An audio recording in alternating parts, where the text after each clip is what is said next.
Assalamualaikum warahmatullahi wabarakatuh.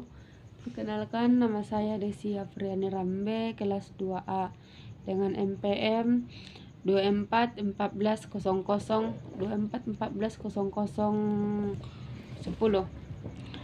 Baiklah, di sini saya akan sedikit menjelaskan tentang apa yang telah saya pelajari mengenai sejarah perkembangan kurikulum di Indonesia.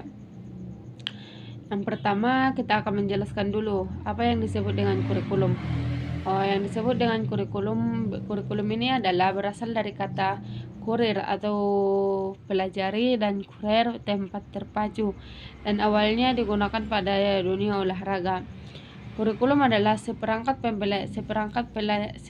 rencana dan pengaturan mengenai tujuan, isi dan bahan pelajaran, serta cara yang digunakan sebagai pedoman penyelenggaraan kegiatan pelajaran untuk mencapai tujuan pendidikan tertentu.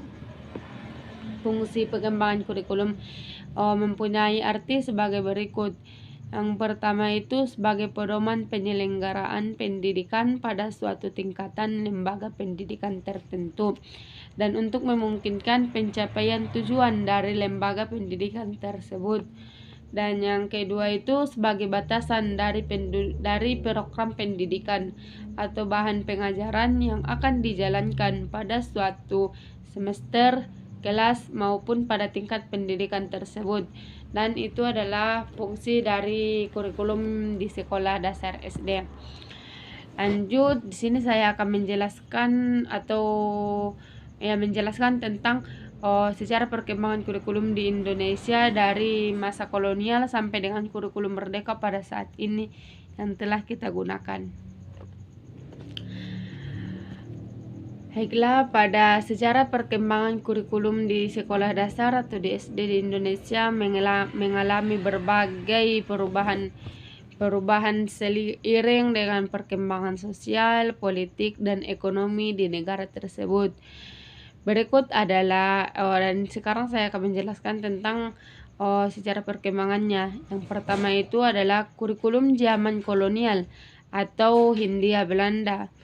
Pada masa penjajahan Belanda, pendidikan di Indonesia khususnya untuk anak-anak pribumi sangat terbatas. Pendidikan hanya tersedia bagi segelintir orang dan tidak ada kurikulum yang berstruktur untuk pendidikan sekolah dasar secara umum. Sekolah-sekolah yang ada lebih fokus pada pendidikan untuk memenuhi kebutuhan administrasi kolonial dengan pengajaran dalam bahasa Belanda. Dan yang kedua itu adalah kurikulum setelah kemerdekaan, yaitu pada tahun 1945 sampai 1960. Setelah kemerdekaan Indonesia pada tahun 1945, pendidikan dasar menjadi fokus utama dalam membangun bangsa. Kurikulum yang diterapkan pada periode ini berusaha untuk menghilangkan ketimpangan sosial dan menyediakan pendidikan bagi seluruh anak bangsa. Pada tahun 1950-an, sistem pendidikan Indonesia mulai mengadaptasi kurikulum yang lebih berstruktur meskipun masih banyak kekurangan perbedaan antara daerah. Dan yang ketiga itu adalah kurikulum 1968. Pada tahun 1968, Indonesia mengeluarkan kurikulum nasional yang lebih sistematis yang disebut dengan kurikulum 1968.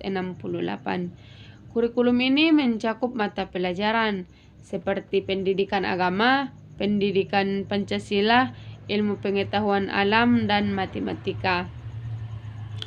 Fokusnya adalah untuk membentuk karakter dan moral anak-anak sesuai dengan nilai-nilai nasional.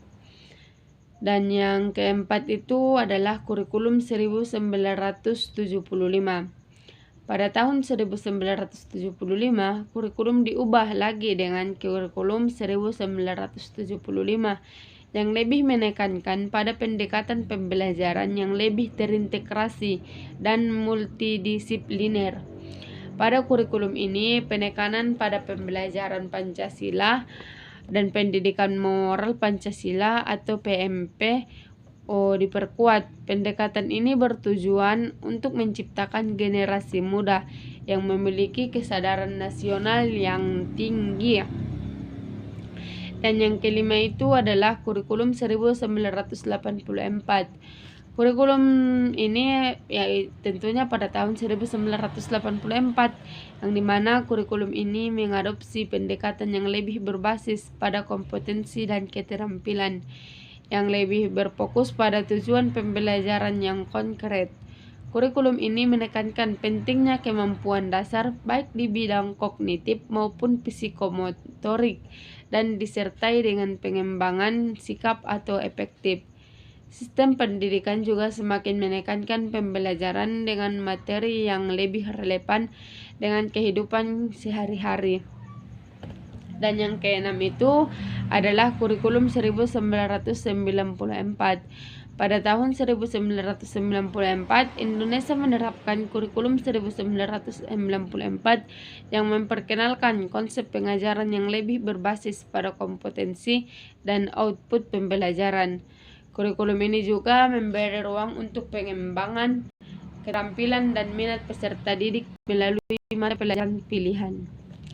Dan yang ketujuh itu adalah kurikulum 2004. Kurikulum 2004 atau kurikulum berbasis kompetensi mulai diterapkan untuk menekankan kemampuan siswa dalam mencapai standar kompetensi tertentu serta pengembangan keterampilan hidup atau life skill. Kurikulum ini lebih berorientasi pada hasil yang diinginkan dan lebih menekankan pada proses belajar yang aktif serta penguatan pengetahuan dan keterampilan praktis. Dan yang ke-8 itu adalah kurikulum 2013 atau K13.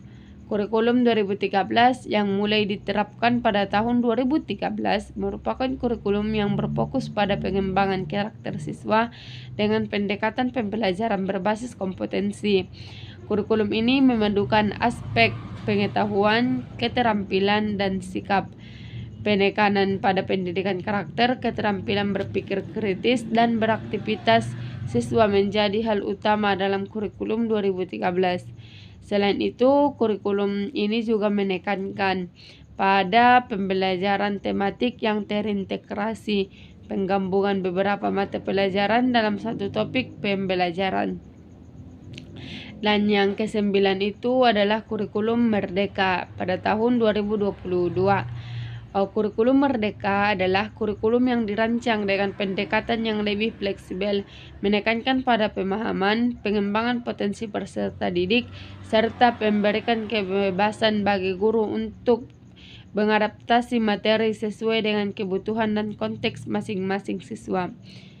Tujuannya supaya dibuat kurikulum Merdeka ini, tujuan utamanya dari kurikulum Merdeka ini adalah memberikan ruang bagi siswa untuk belajar secara lebih menyenangkan, menggali minat dan bakat, serta mengembangkan kompetensi yang sesuai dengan era kompetensi teknologi dan globalisasi.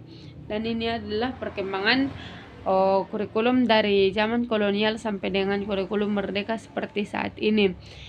Dan tentunya kurikulum yang di era digital saat ini juga akan semakin tinggi lagi yang pada tahun yang akan datang, karena kurikulum di masa depan akan semakin berkembang untuk menghadapi tantangan zaman digital, berintegrasi teknologi dalam pendidikan, serta menguatkan literasi digital dan kemampuan berpikir kritis akan menjadi pendidikan dasar. Penyesuaian ini juga akan memastikan siswa siap menghadapi perkembangan dunia yang semakin kompleks.